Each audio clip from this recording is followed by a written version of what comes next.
What's going on, guys? Today we are taking a look at Beastfire Predaking from the Transformers Prime Ultimate line. Now, I gotta admit, this box is pretty darn impressive. We've got Predaking in here with his wing missiles. Very nice look at the figure. The box itself is big, but not as big as Prime's. In fact, I think Prime was just packaged like this. Oh, wait a minute. Hold on. I have his box right back here. So here we have the two boxes next to each other, but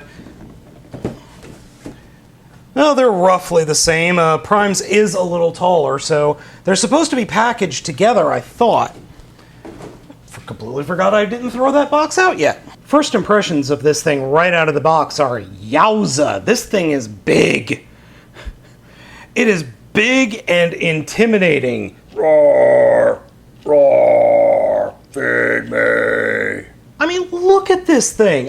That's like a foot long from tip to tail, and then his wings are, good God. I mean, this thing is just ginormous.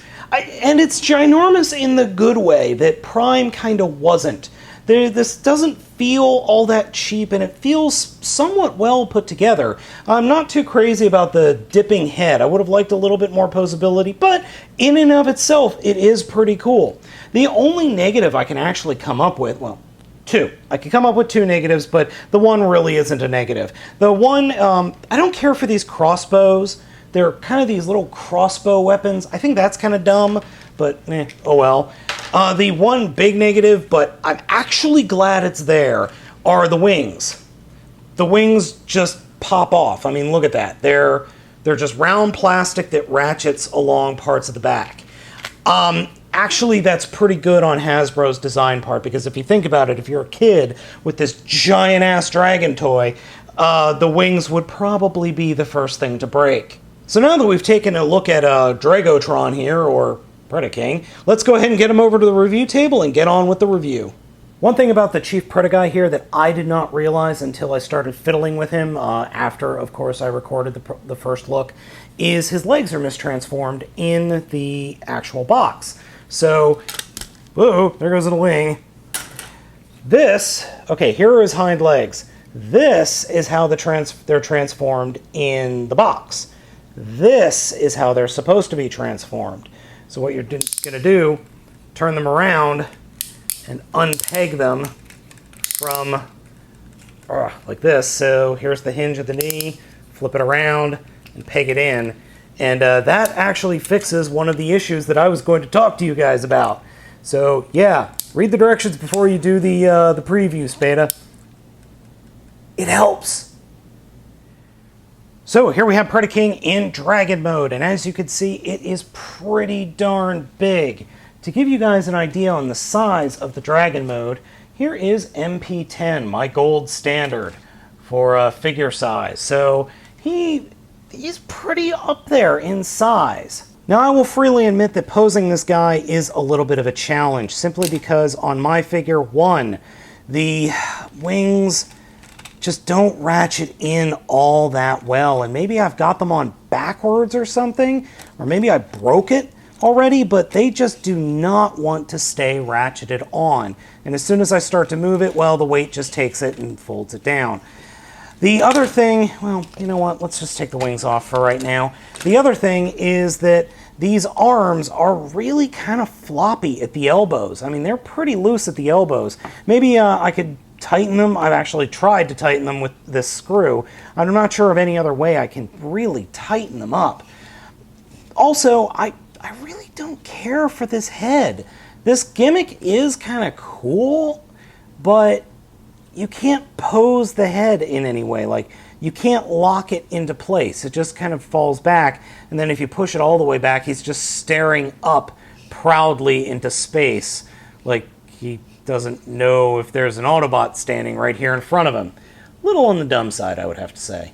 Ultimate Predaking does have lights and sounds, but some AA batteries are required. And I find it odd that the very ratcheting gimmick that is holding up the wings is also the battery compartment.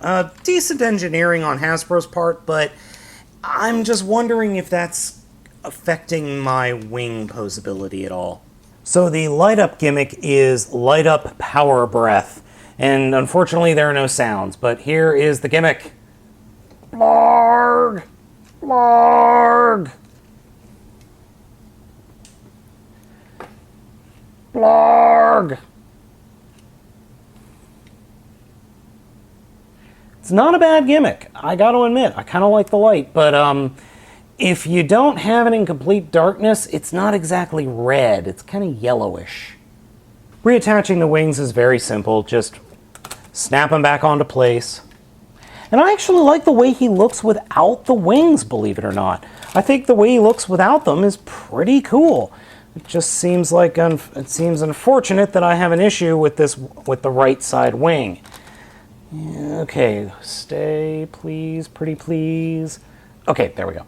So overall, I do like the Dragon mode. There are a few niggling posability issues that I have with it, but otherwise, it's a solid Dragon mode. Transformation for this toy is really freaking easy. Now, just so you guys could see everything, I'm actually going to remove the wings. I probably shouldn't, but I'm just going to pop them off since they come off so easily in the first place. This will allow me to show you the transformation better. So to start off with, lift up the rear part of the figure and pull off the tail. This will become a sword later. For the lower legs, we are going to take them and take these flaps down at the bottom and push them all the way up into the figure as far as they'll go, and then unpeg the legs, put them forward, and then flip these bits all the way around and flip the legs all the way around. So pop that, So unpeg the leg like this, flip this piece that was hanging down on his butt, put out the leg, and fold it in. So there we go, we've got the lower legs formed, and you want the dragon claws, or the silver dragon claws, making his heels. So we'll just stand him up thusly. Now, if you've watched any other Predaking review for the Voyager class, I think you have an idea of what's going to happen here. Take the front claws, close them up, and then turn them. I like to have the 3 fingers on the outside with the 2 fingers on the inside. Fold the front arm down to form the main arm, and then flip out these points to become shoulder pads. And last but not least, we're going to grab this whole section here and just unpeg it, and it'll flip straight down, putting the dragon head straight along the back of the figure, and take the robot head and spin it around. And that is it. In terms of transformation, I really expected it to be a little bit more complex than that. Lord knows the Voyager class figure is more complex. Now, in this form, he can hold his crossbows. He can hold his crossbows in both hands, or you can have him, because of the nature of the holes on his hands, you can actually have him wield both crossbows by one hand. And then his sword, which is really freaking big. In fact, it is just as big as Ultimate Prime's, except for the hilt is a little longer. So you end up with 2 different Monster Hunter-esque weapons. Now, I'd be lying if I said I didn't like this figure. I really like the look of this guy in robot mode. My absolutely only complaint about him in robot mode is, well, he needs more paint. I mean, in his chest, he just needs more paint. And he doesn't have the Predacon symbol on his chest at all. See? No Predacon symbol. In the show, he has it. Now, he does have the Predacon symbol on the edges of his wings. I'm fine with that. But I would have liked to have seen it here molded on his chest. I just really would have. I think that would have been useful. Now, if you were underwhelmed by the light gimmick in Dragon mode, I think it more than makes up for it here in robot mode.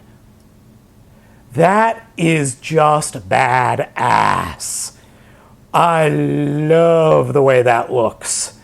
Glowing red eyes, glowing crest, glowing belly. That is pretty freaking awesome.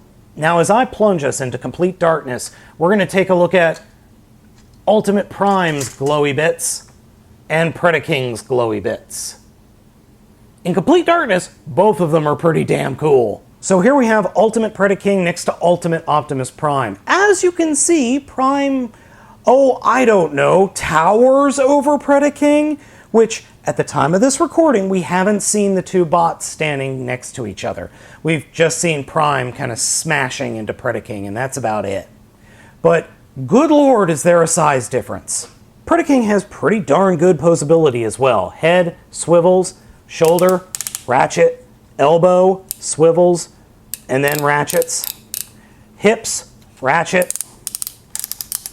Knees, ratchet. Feet. Feet don't really move all that much.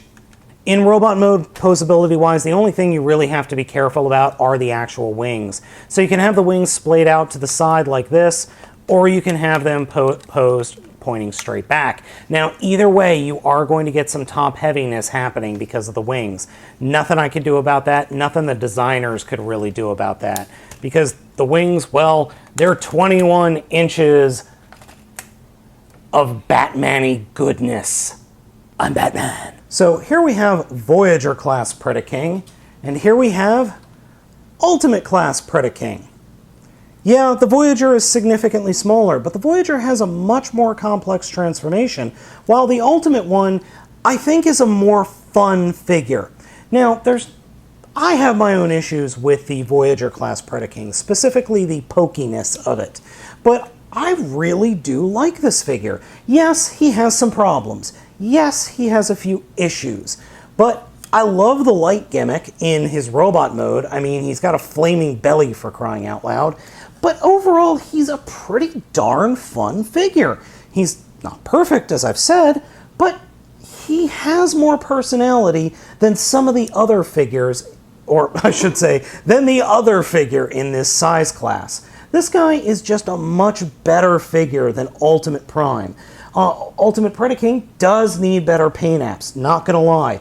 Neither the Cyberverse Commander, the Voyager, nor the Ultimate have the right color scheme. None of the toys possess the color scheme that is used in the show. Now, at the time of this review, we've only seen one episode where Predaking has a transformation into robot mode. And it's very much like the G1 character, or actually a little bit darker than Predaking from Generation 1. But I'm not saying this is bad by any means or any stretch of the imagination. I would just like to see this guy painted to be more show accurate. So guys, if you can, I would pick this one up. I got him for 50 bucks. I think that's what he's going to be out in stores. He might be 60. I don't know for sure. I've looked online. I've seen both prices in multiple different places. So guys, I'd recommend picking this one up. If you've got to get an Ultimate one, get the Predaking. I think he's just a much better toy, and he's not a bunch of sad like Prime is.